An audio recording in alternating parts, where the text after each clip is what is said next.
హైదరాబాద్లోని అత్తాపూర్లో ఆలయ భూముల కోసం స్థానికులు ఆందోళనకు దిగారు. రామ మందిరం భూములను కొందరు సిక్కు మతస్థులు కబ్జా చేసేందుకు ప్రయత్నిస్తున్నారంటూ అత్తాపూర్, హైదర్గూడ, ఉప్పరపల్లి గ్రామస్తులు భారీ ఎత్తున అక్కడకు చేరుకున్నారు. ఆలయం దగ్గర బైఠాయించి నిరసన తెలిపారు. ఈ ధర్నాలో భారీ ఎత్తున మహిళలు, యువత పాల్గొన్నారు.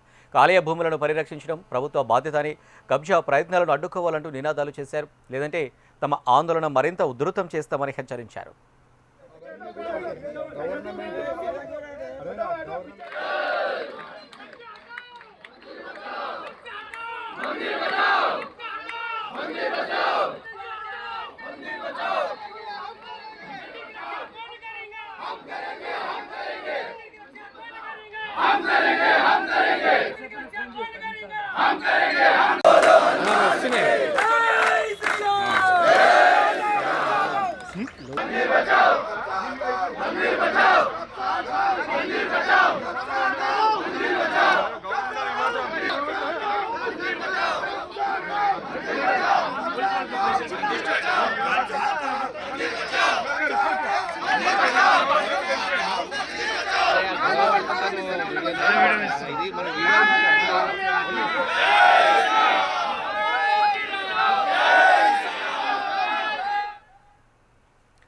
స్థానికులను సర్ది చెప్పిన పోలీసులు భూముల కబ్జా ఆరోపణల్లో హైడ్రా దృష్టికి తీసుకెళ్లినట్టు తెలిపారు.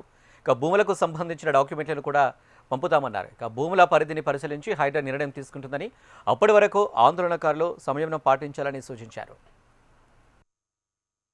కలెక్టర్ గారికి మొత్తం కూడా ఇది డిస్కషన్ అయింది. దాని తర్వాత హైడ్రా కూడా ఇన్ఫర్మేషన్ ఇచ్చాము. అసలు ఇది గవర్నమెంట్ భూమిలో ఉందా ఏందా అని చెప్పేసి అన్ని విధాలుగా కూడా ఆల్ గవర్నమెంట్ అఫీషియల్స్, చాలా పెద్ద పై స్థాయిలో ఉన్నటువంటి ఆఫీసర్ల ప్రతి ఒక్కరి దృష్టికి కూడా తీసుకొని పోవడం జరిగింది. దీని మీద డెసిషన్ అనేటటువంటిది ఆఫీసర్స్ ఆల్రెడీ నిర్ణయం తీసుకోవడం జరుగుతుంది. అది మనకు బహుశా ఇవాళ ఇన్ఫార్మ్ చేస్తారా, రేపు ఇన్ఫార్మ్ చేస్తారా అనేటటువంటిది కొంచెం అది టెక్నికల్గా ఇష్యూ తోటి నడుస్తుంది. కాబట్టి మనకి ఇన్ఫార్మ్ చేస్తారు. 100% మీరు ఏదైతే శాంతియుతంగా ధర్నా లోపల చేస్తామని చెప్పాను, మీ పెద్దలు ఎవరైతే ఇక్కడికి తీసుకొని వచ్చారో వాళ్ళందరూ అడిగితే లోపల చేసుకుంటామని చెప్పాను అన్నారు. ఆ తర్వాత మళ్ళీ ఏమన్నారంటే లేదు పిల్లలంతా బయట చేస్తున్నారు, అయినా కూడా మేము మిమ్మల్ని ఏం కాదనుకుంటా బయట వచ్చి చేసుకునేందుకు అవకాశం కల్పించాం.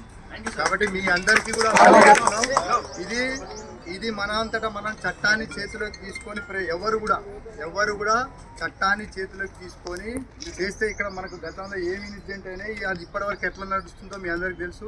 ప్లస్ ఇక్కడ మనం ఉన్నటువంటి ప్రాంతం అనేటటువంటిది విభిన్న జాతులకు సంబంధించినటువంటి అంతా కలిసిమెలిసి ఉండేటటువంటి ప్రదేశం. మనం ఆ హార్మనీని ఎవరం కూడా డిస్టర్బ్ చేయడానికి వీల్లేదు. కాబట్టి మీ అందరూ ఏదైతే అనుకుంటారో అదే జరగాలని అందరికీ ఉంది.